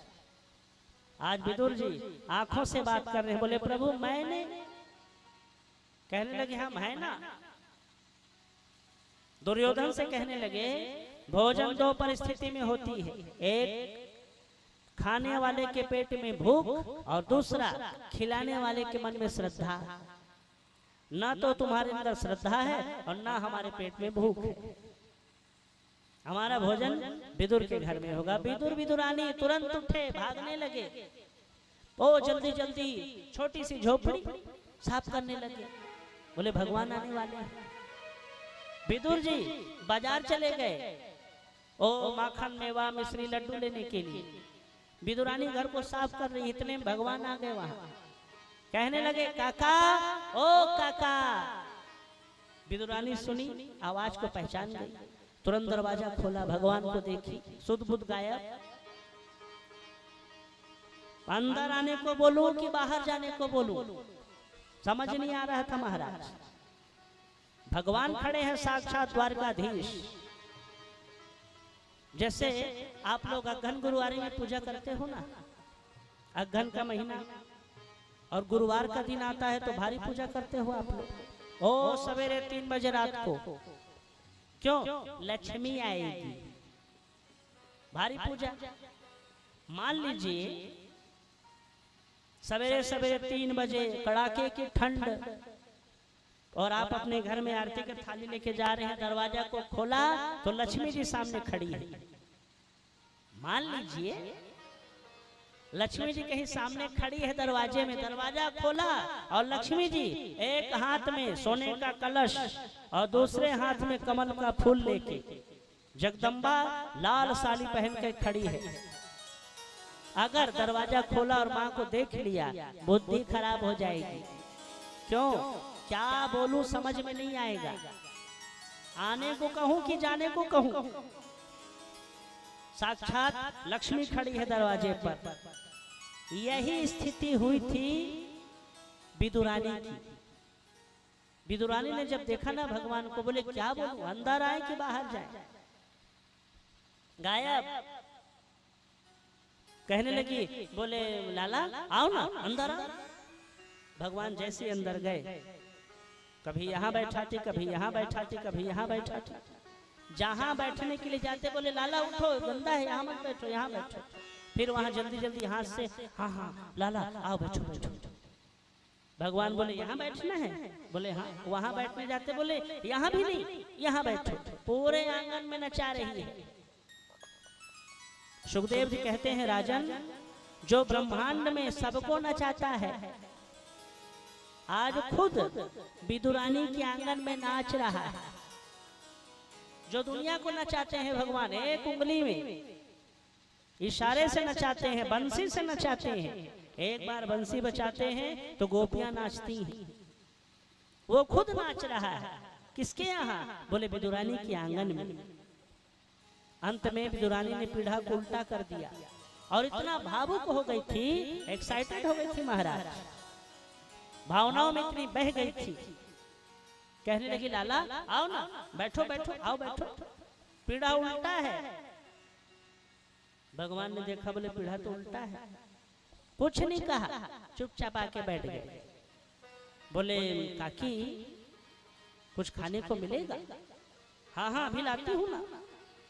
केला को तोड़ तोड़ के लाई, केला के पत्ता में केला रख के लाई, केला को छीलने लगी और इतना ज्यादा भावुक हो गई थी, भावनाओं में बह रही थी वो। केला को छीलने लगी और तोड़ करके केला को फेंक दी और छिलका को देने लगी। लाला लो ना खाओ। कन्हैया ने देखा कि केला तो इधर है और छिलका इधर है, लाला खाओ ना। कन्हैया समझ गए, बोले भावना में बह रही है, कुछ नहीं कहा, बोले लाओ। एक खाया, दो खाया, तीन खाया। भगवान भावना में बह रहे हैं। हाँ भगत के बस में है भगवान। भगवान को कोई नचा नहीं सकता, भगवान को कोई बांध नहीं सकता, लेकिन भक्त में इतनी शक्ति होती है महाराज, भक्त की भावनाओं में इतनी शक्ति होती है, जो भगवान नाचते भी हैं, भगवान बंधाते भी हैं। अगर भगवान को नचाना चाहते हो ना, तो आप भावनाओं से नचा सकते हो। यशोदा मैया ने हाथ को बांध दिया था रेशम की डोर से, भगवान को कोई नहीं बांध सकता। माँ के प्रेम के कारण भगवान बंधा गए थे, नहीं तो भगवान को कोई नहीं बांध सकता। आप किसी के घर जाते हो ना और आपको कोई भोजन कराया है, अब भोजन करने बैठे, जब भोजन करने बैठे महाराज दाल को देखो तो हर हर गंगे, दाल का पता ही नहीं है, खोजना पड़ेगा कटोरी भर में तो ले दे के मिलेगा, हर हर गंगे दाल। चावल चबाने का जरूरत नहीं है, सीधा निकल जाओ, इतना गीला बना है। सब्जी ओ मिर्चा भर दिया है महाराज, थोड़ा सा खाया आंसू निकलना शुरू हो गया। अगर आप उसकी बुराई कर दोगे, ऐसा कभी दाल बनता है, ऐसा कभी सब्जी बनता है, उसको बुरा लगेगा। और अगर आप बड़े प्रेम से खा लोगे, जैसा भी बना है, सब्जी को खाया आंसू निकलना शुरू, सिसक सिसक के पूछेगा कैसे रोवा था, एक खुशी की आंसू। मिर्चा खा रहे हैं लेकिन थोड़ी बोलेंगे आपका मिर्चा। अगर आपने प्रेम से खा लिया, आंसू गिर रहे हैं लेकिन बोल नहीं रहे हैं, कैसे आंसू निकल रहे, वो खुशी के आंसू है।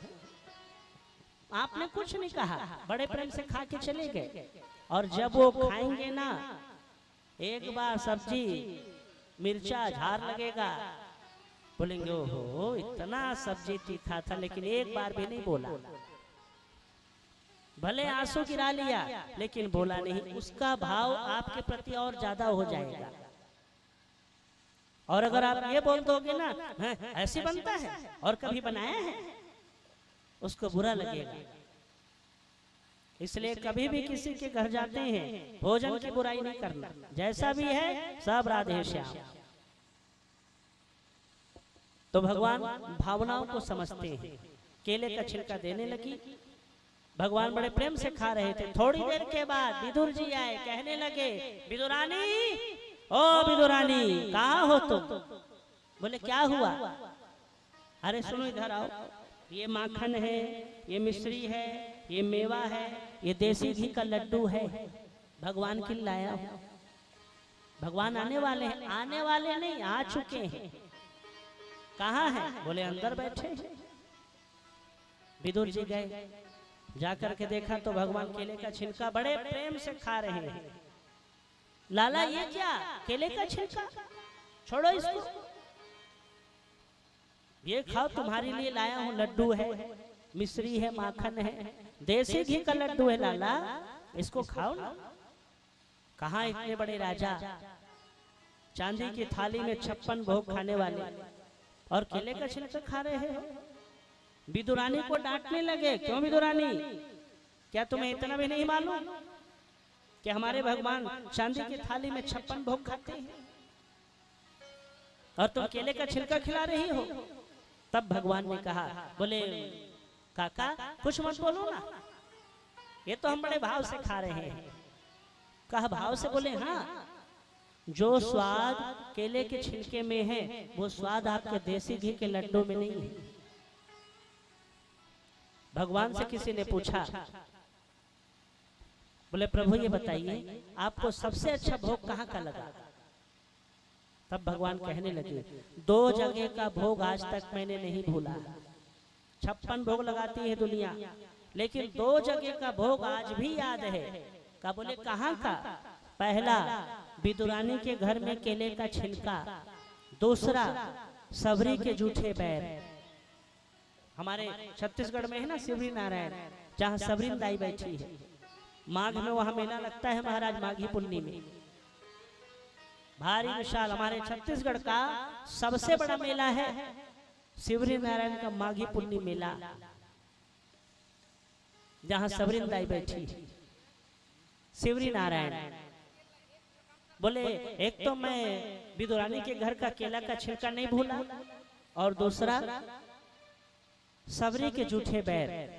बोले जो भाव इसमें था ये भाव मुझे आज तक नहीं मिला।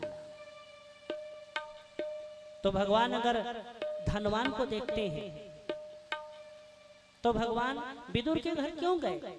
भगवान भाव को देखते हैं, आपके धन को नहीं देखते महाराज। क्या चढ़ा रहे हो ये मायने नहीं रखता, किस भाव से चढ़ा रहे हो ये मायने रखता है। आप तुलसी का दल चढ़ा रहे हो, किंतु भाव है, उस भाव से भगवान तुलसी के दल को स्वीकार करेंगे। और 56 भोग चढ़ा रहे हो लेकिन मन में कोई भाव नहीं, तो 56 भोग बेकार है। भगवान भाव के भूखे हैं, भगवान भाव को समझते हैं। और देखो महाराज, भगवान आना चाहते हैं, हमको बुलाना नहीं आता। भगवान नाचना चाहते हैं, हमको नचाना ही नहीं आता। तभी तो एक संत ने कहा, ओ हमने आंगन नहीं बुहारा। हमने आंगन नहीं बुहारा मतलब झाड़ू नहीं लगाया, हमने आंगन को साफ नहीं किया, कैसे आएंगे भगवान? बड़े भाव से आप भी कहिएगा, ओ हमने आंगन नहीं बुहारा, हमने आंगन नहीं गुहारा, चंचल मन को नहीं सवारा, चंचल मन को नहीं सवारा। कैसे आएंगे भगवान, कैसे आएंगे भगवान, कैसे आएंगे भगवान, कैसे आएंगे भगवान, कैसे आएंगे भगवान, कैसे आएंगे भगवान, कैसे आएंगे भगवान, कैसे आएंगे भगवान। हमने आंगन नहीं बुहारा, हमने बुहारा, हमने आंगन नहीं बुहारा, हमने आंगन नहीं बुहारा। कैसे आएंगे भगवान, कैसे आएंगे भगवान, कैसे आएंगे भगवान, कैसे आएंगे भगवान। जय हो।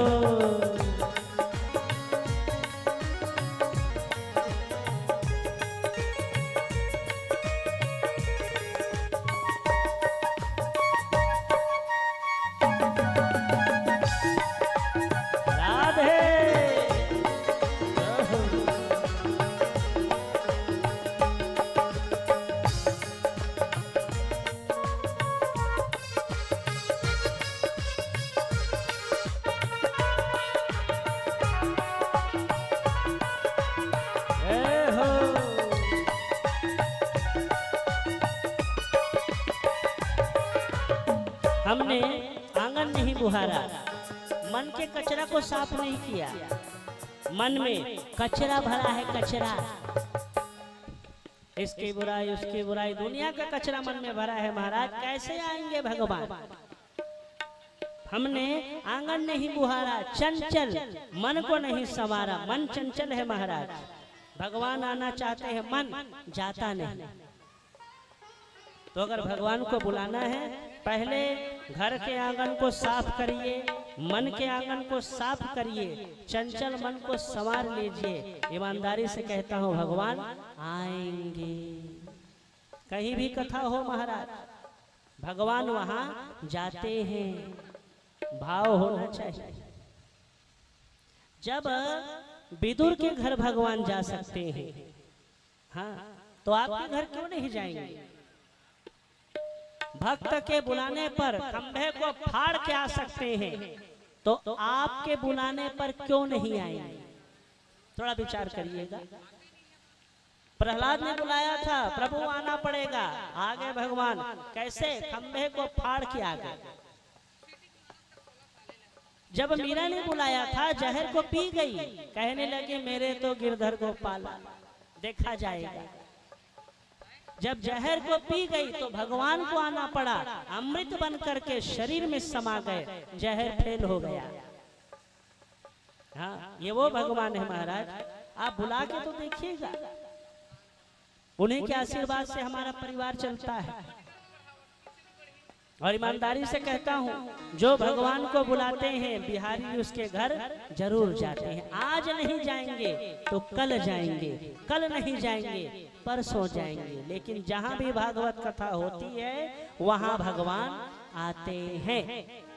तभी तो एक संत ने कहा, बड़े भाव से कहिएगा, मेरा छोटा सा परिवार, मेरा छोटा सा परिवार, प्रभु आ जाओ एक बार। मेरा छोटा सा परिवार, मेरा छोटा सा परिवार, प्रभु आ जाओ एक बार। मेरा छोटा सा परिवार, मेरा छोटा सा परिवार, प्रभु आ जाओ एक बार, प्रभु आ जाओ एक बार। बड़े भाव से आप भी कहिएगा, महाराज छोटा सा परिवार है लाला, आपके आशीर्वाद से मेरा परिवार चलता है। हे प्रभु, हे गोविंद, हे नारायण, छोटा सा परिवार है, प्रभु आ जाओ एक बार, बुला रहे हैं आपको। देखो, बुलाओगे भगवान को, प्रभु जरूर आते हैं। बड़े भाव से कहिएगा, मेरा छोटा सा परिवार, मेरा छोटा सा परिवार, प्रभु आ जाओ एक बार। मेरा छोटा सा परिवार, प्रभु आ जाओ एक बार, प्रभु आ जाओ, प्रभु आ जाओ, प्रभु आ जाओ,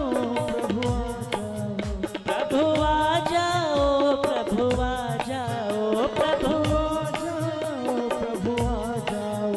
एक दुखिया करे पुकार, एक दुखिया करे पुकार, प्रभु आ जाओ एक बार। एक दुखिया करे पुकार, एक दुखिया करे पुकार, प्रभु आ जाओ एक बार, प्रभु आ जाओ एक बार, प्रभु आ जाओ एक बार। एक दुखिया करे पुकार, प्रभु आ जाओ एक बार। थोड़ा सा बदल देते हैं इसको, क्योंकि यहाँ हम सबकी यही पुकार, जितने लोग बैठे हैं महाराज, सब चाहते हैं प्रभु एक बार लाला आओ तो सही, और आकर मुस्कुराओ तो सही। बड़े भाव से कहिएगा, मेरा छोटा सा परिवार, मेरा छोटा सा परिवार, प्रभु आ जाओ एक बार। मेरा छोटा सा बार, प्रभु आ जाओ, प्रभु आ जाओ, प्रभु आ जाओ, प्रभु आ जाओ, मोहन आ जाओ, मोहन आ जाओ, मोहन आ जाओ, मोहन आ जाओ। हम सबकी यही पुकार, हम सबकी यही पुकार, प्रभु आ जाओ एक बार। हम सबकी यही पुकार, प्रभु आ जाओ एक बार। देखो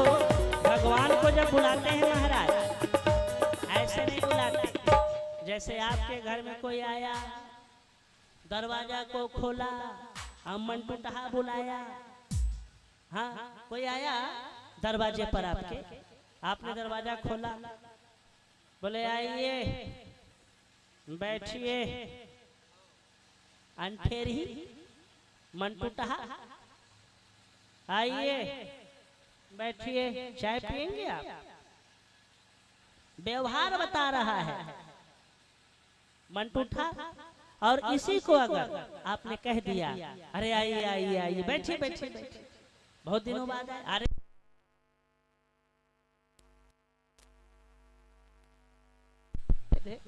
श्री राधे, अगर आप ये कहेंगे ना महाराज आइए आइए आइए बैठिए बैठिए, यानी हंसते हुए आइए आइए आइए, अरे बैठिए बैठिए, बहुत दिनों बाद आए, इस भाव से कहोगे तो सामने वाला खुश हो जाता है। और उल्टा मुंह को लटका के पहुंच गए, आइए बैठिए, ये भाव रहेगा तो सामने वाला खुश नहीं होता है। आप कहोगे ना मेरा छोटा सा परिवार आवे तब हो ठीक, नहीं तो काज करबो। ऐसा नहीं महाराज, भगवान आते हैं बुलाने वाला चाहिए, भगवान खाते हैं खिलाने वाला चाहिए, भगवान नाचते हैं नचाने वाला चाहिए।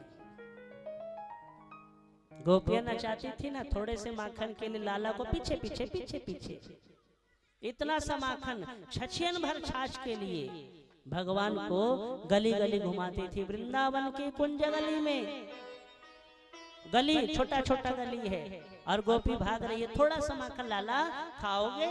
बोले हाँ। तो थोड़े से माखन के लिए गली गली नचाती थी। भगवान आना चाहते हैं, बुलाने वाला चाहिए।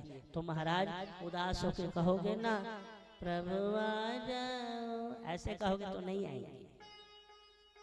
मोर का जाते करात भागवत, प्यार से कहोगे ना गोविंद आना पड़ेगा। भगवान भाव के भूखे हैं महाराज, भाव से बुलाओगे प्रभु जरूर आएंगे। मुस्कुराते हुए ताली की सेवा करते हुए आप भी कहिएगा क्या, मेरा छोटा सा परिवार, मेरा छोटा सा परिवार, मेरा छोटा सा परिवार, मेरा छोटा सा परिवार। देखो भगवान को बुलाते हैं तो मुस्कुरा के, जबरदस्ती से ही, जिसको मुस्कुराहट ना आए जबरन, जबरन का मुस्कुराना, हाँ जबरन, तो भगवान आएंगे जरूर। आज तो कथा का दूसरा दिन है, चौथे दिन आएंगे भगवान, हाथी घोड़ा पालकी। हाँ तो बुलाओगे तब तो आएंगे, जल्दी आएंगे भगवान। बड़े भाव से कहिएगा, ताली की सेवा करते हुए महाराज, मुस्कुराते हुए कहिएगा, मेरा छोटा सा परिवार, मेरा छोटा सा परिवार,